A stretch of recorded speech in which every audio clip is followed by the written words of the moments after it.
홍석근 선생님한테 연락을 받고서 제가 과연 선생님들께 이런 말씀을 드릴 수 있을까를 한참 생각을 해봤습니다.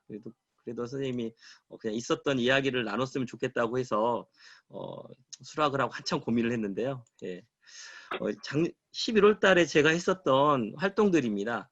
11월 달에 애들과 같이 심청전 공연도 하면서 만장도 만들고, 만장 만들었던 걸로 무대도 그리고 실제 심청전 공연도 하고, 이 공연했던 것들을 다 영상으로 해서 학부모님께 공유하고, 그리고 이제 음악회도 다행스럽게 우쿨렐레를 저희가 준비해서 음악회도 나눌 수 있었습니다.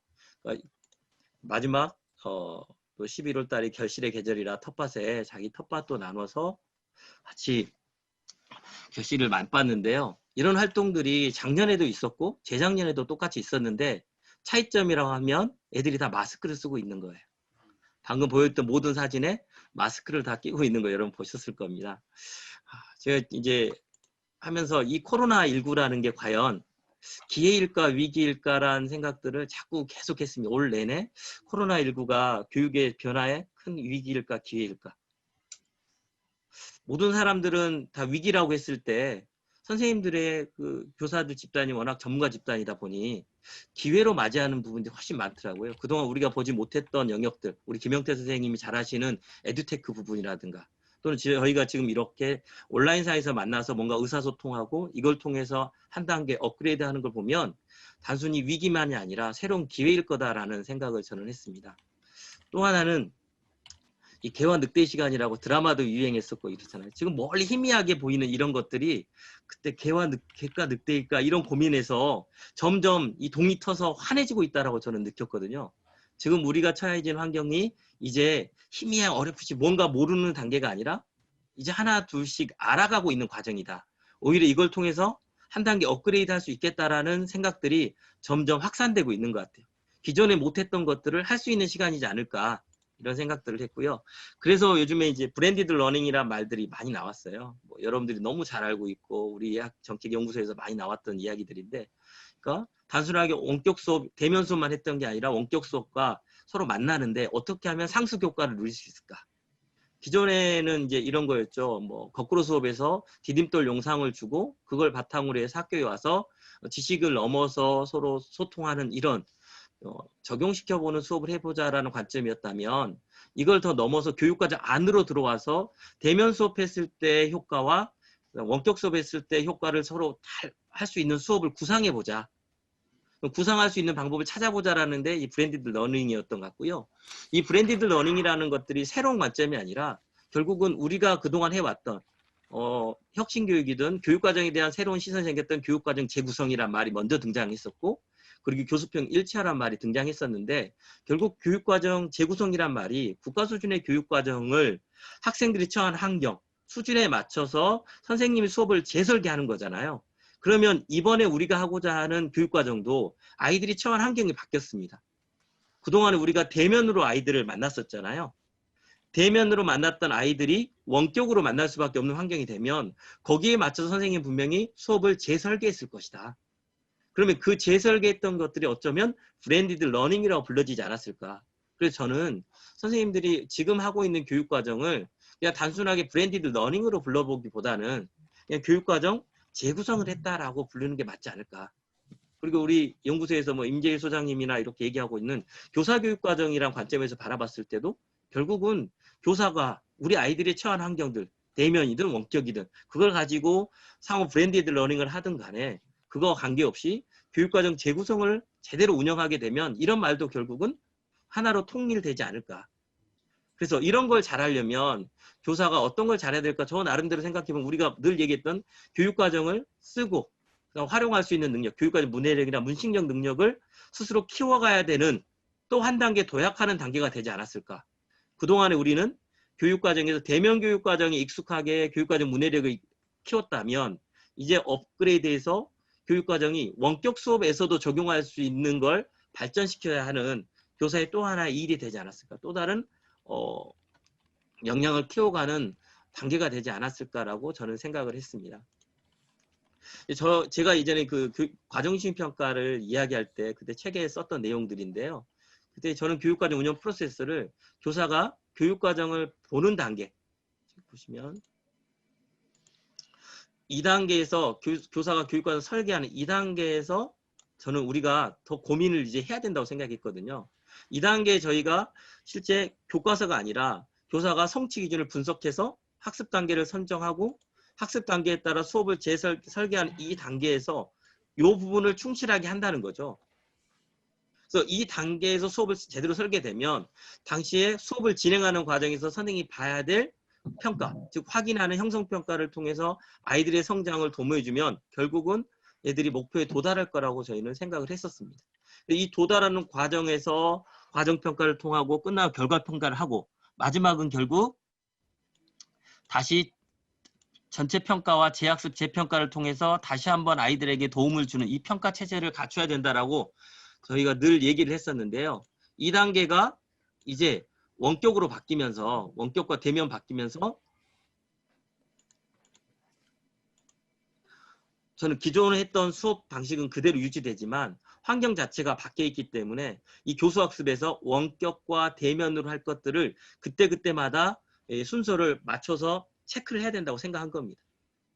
그래서 이 단계에서도 원격 수업에서도 형성평가나 피드백이 이루어져야 되고 대면 수업에도 피드백이 이루어져서 결국은 우리가 도달하고자 하는 목표는 동일해야 된다라고 생각하는데 다만 올해 같은 경우에는 우리가 교육과정 자체가 대면을 기반으로 해서 2015 개정교육과정에 강론의 성취 기준이 진술돼 있잖아요. 그런데 대면하기가 어려웠고 또 우리가 마스크라는 것들 활동에 제약이 있다 보니 이런 것들이 제대로 안 이루어졌다면 요즘에 이제 어제 교육과정이 개정됐다라고 학교에 문서가 왔잖아요. 거기 보면 원격 수업에서는 원격 수업에 맞춰서 수업을 구상할 수 있다는 게 새로 추가된 거죠.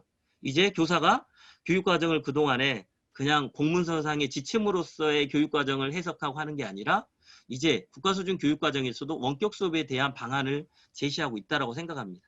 그래서 그 관점에서 바라본다면 선생님이 오히려 아까 얘기했던 교육과정을 더 이해하는 폭이 더 커져야 되고 교사의 자율성이나 이 바운더리 내에서 융통성이 더 확대돼야 된다라고 저는 이제 느꼈습니다. 제가 이제 이 학습터를 하면서 가장 강조했던 우리 원격 수업 했던 게 형성평가입니다. 그러니까 수학 수업이나 이런 걸 했을 때 제가 많이 했던 것들은 끝나고 나서 그 구글 클래스룸에 설문조사 있습니다. 설문서에 확인해서 각각 형성평가를 보고 형성평가 나온 결과를 제가 받아서 이 아이들과 그 다음 1대1 관계로 지도를 했습니다. 왜? 2단계가 보통 이제 수학 같은 경우는 단계형 수업이라서 약수를 못하면 공약수를 못하게 되잖아요. 그 다음 수업 자체를 기존의 대면 수업에서는 짜투리 시간이나 방과후 시간에 약간씩 지도해서 그걸 해결했는데 그 해결 자체가 현재 이 원격 수업에서는 어렵더라고요. 그때 과제형 초기에 했을 때는. 그래서 형성평가를 통해서 이 아이들과 꾸준히 소통하려고 노력했습니다. 그래서 이제 보통 우리가 성취 기준 확인하고 나면 재학습시키고 재평가해야 된다는 시스템에 대해서 늘 저희가 편안하게 이야기를 했었는데 이렇게 했던 것들에서 이 재학습 방향이 이 원격이 되니까 저희는 이렇게 됐었습니다. 대면할 때는 와서 대면할 때 이제 위치가 바뀌었네. 대면할 때는 대면 방법으로는 줌 수업이 끝난 뒤에 학생들이 교실로 왔어요. 부족한 친구들이. 그래서 그 친구에게는 중식도 학교 제공해서 학교의 학습 결손 해결하기 위해서 이런 고민들을 했고요. 원격에서는 줌 수업 끝나고 나면 1대1로 같이 이제 부족한 친구들 같이 지도하는 방안을 우리 학교에서는 전체 우리 동학년 체제에서는 이걸 갖추려고 노력을 했었습니다. 그러니까 교육부에서 이 줌 수업, 원격 수업을 하면서 가장 큰 문제가 학력 격차란 문제가 있었고요. 또 하나 얘기하면 이제 개별적으로 부진한 지도에 대한 격차를 확인했다고 하면 어떻게 해결할 건가 방안을 고민을 많이 했잖아요. 거기에 발맞춰서 저희도 이제 그 학교에서 해줄 수 있는 게 뭔가 했을 때 그 아이들에게 점심을 제공해 주자. 왔을 때. 그다음에 우리 선생님의 해결 방안은 어떻게 하면 대면에서도 보충 수업을 할 수 있고 원격에서 보충 수업을 할 수 있는 방안을 찾아보자라는 게 저희 학교에서는 이런 내용들을 통해서 지도를 했었습니다. 그리고 뭐 교육과정 단계에서 보면 이제 교육과정을 이렇게 분석해서 기존에 있었던 분석은 이렇게 학습 요소별로 수업 실수나 이렇게 운영했다고 하면 브랜디드 러닝으로 갔을 때는 원격과 대면 수업에 어떤 게 적합한지를 찾아서 하나하나 거기에 맞춰 수업을 진행하려고 노력했던 것 같습니다. 그래서 이런 수업을 진행했었고요. 결국은 이렇게 교육과정 운영했을 때 가장 마무리기도 하고 시작점이기도 한데요. 평가였던 것 같아요. 어떻게 평가를 바라볼 건가. 저는 이제 제가 평가에 대해서 고민했던 시간이 길던 만큼 평가를 할 때 어떻게 하면 신뢰를 확보할 수 있을까 이런 고민들이 더 많이 했던 것 같아요. 줌이 됐든 어떻게 됐든 간에.